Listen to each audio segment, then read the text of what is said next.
how concerned are you? In your speech today, Simon Birmingham, you'll say if interest rates rise, almost $50 billion could be added to our debt. What rate and timing is that modelled on? Well, Laura, that is modelled on were we to see a shift from what is our current projection that interest rates will return to their long-run averages over about a 15-year horizon. But if that were to occur instead over a 10-year horizon, then you see that sort of significant increase in terms of interest payments we have to make and therefore additional debt that is incurred along the way. So we need to be mindful that we are in a position right now with very, very low interest rates, and they are clearly expected to remain the case for quite some period of time, which allows us to manage the types of debt levels we have. But they are extraordinary debt levels that have been undertaken. The current budget deficit is the highest in peacetime history for Australia as a share of the national economy. And that's why we have to be mindful of sticking to the principles that our government laid out at the start of this economic crisis, that the types of temporary measures we would put in place would be just that. They'd be temporary, they'd be targeted, they'd be proportionate to the circumstances. And that's why we have gradually worked our way from the initial response with JobKeeper as it was right at the height of the pandemic and the concerns of nationwide economic shutdowns through the different graduated steps of easing some of those costs to now the next transition point at the end of March, where we don't see an end to support across the economy, but we see a change from those blanket approaches of very high cost to more targeted activities, underpinned, of course, by lots of other support through the different tax measures that we've put in place. Are you preparing the ground here for austerity ahead? No, what we've made very clear is that the number one priority is still economic recovery. Of course, keeping COVID under control is a central part of that, but we must get economic and employment recovery before we worry about the true path back to budget repair. But we do nonetheless need to be mindful that every spending decision has to be about the quality of the spending decision. When will you look to budget repair? Focused. Is that part of the next term? Well, that is about us getting unemployment levels back to a good, sustainable level and seeing the progress that is necessary there. And so on current projections, that is certainly a task that we would be undertaking in the next term, but knowing that it will take a considerable period of time given the shock that has been had to the economy. Our country and much of the world has basically lost an entire year's worth of economic growth. That isn't caught up again in a hurry, and that has an ongoing lag effect when it comes to budget projections. But we do need to make sure that we take careful spending decisions in the future that are targeted and proportionate to the circumstances that are here to get employment levels to where we want them to continue the success that we've had. And it is remarkable success that Australia's had relative to the rest of the world. In the December quarter, many comparable nations still had their economies shrinking. Ours was growing. Many comparable nations still have vast numbers of people out of work. In Australia, more than 90% of those who lost their jobs or went to 0 hours are back employed. And so our success stands tall compared to much of the rest of the world, and we need to keep that going. Can you get employment down, wages up, and make a meaningful contribution to paying down the debt? Well, ultimately, they are all of the different objectives. We managed to bring the budget from significant deficits when we were elected in 2013 back to the point of balance at the point of the pandemic commencing. And we did that by growing the economy, by getting record jobs growth. More than 1.5 million new jobs were created during those 6 years. And what that achieved was record lows in terms of welfare dependency, more taxpayers, and all of that alongside spending restraint contributed to us being able to bring the budget back to balance. That ultimately is the same formula for the future. You have to show spending restraint and be careful in your spending decisions. You grow employment and the economy in ways that give you fewer levels and lower rates of welfare dependency and higher numbers of taxpayers that achieve that type of budget balance. But it will take time and it's not going to happen quickly. It is a difficult balance. In the meantime, post-JobKeeper, you're encouraging people to go into the regions to find a job if they can't in the cities. How easy will that be, and how many jobs are there in the regions?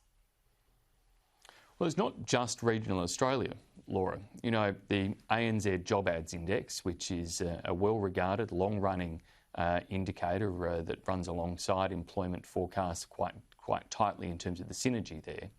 It's sitting at levels of job vacancies higher than pre-pandemic levels.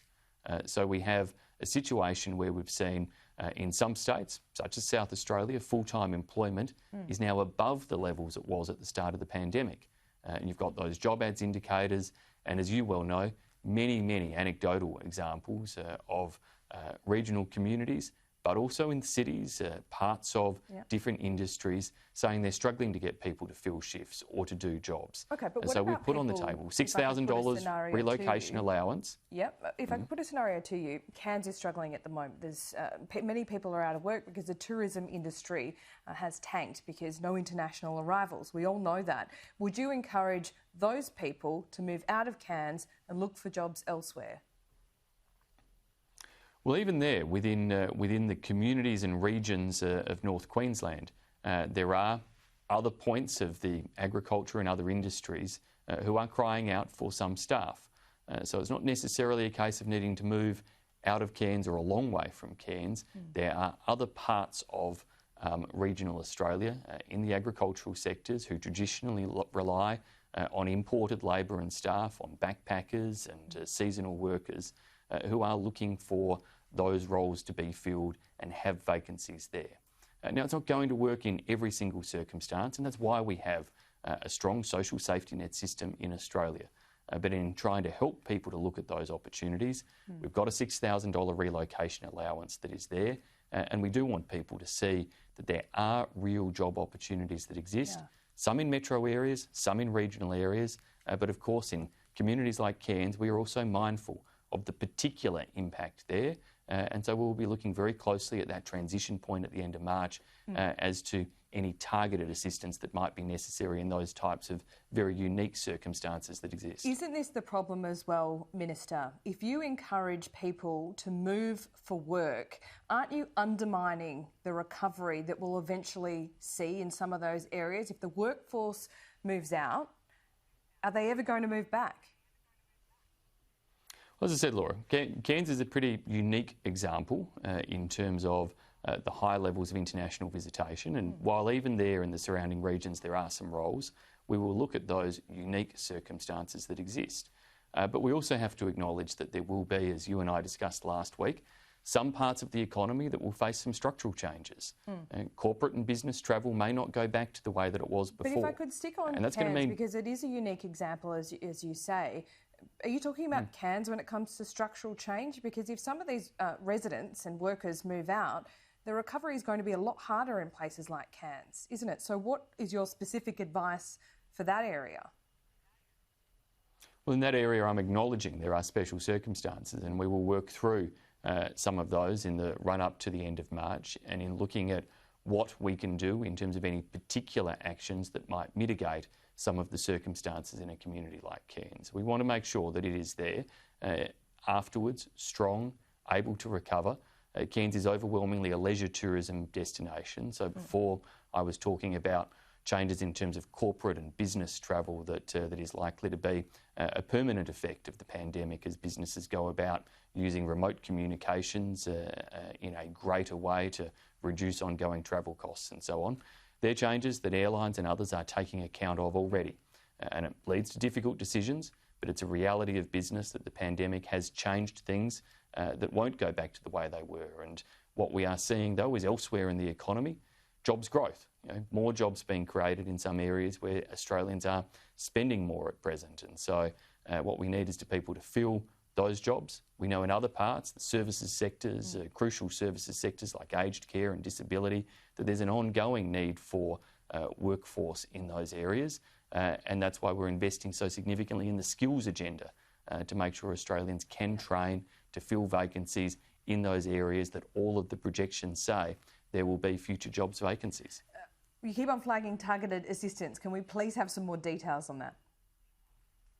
Well, we will, and we will make sure that we release all of those as we make decisions, and we're making those decisions based on granular, detailed analysis of the evidence that's available. Can you give us a time frame?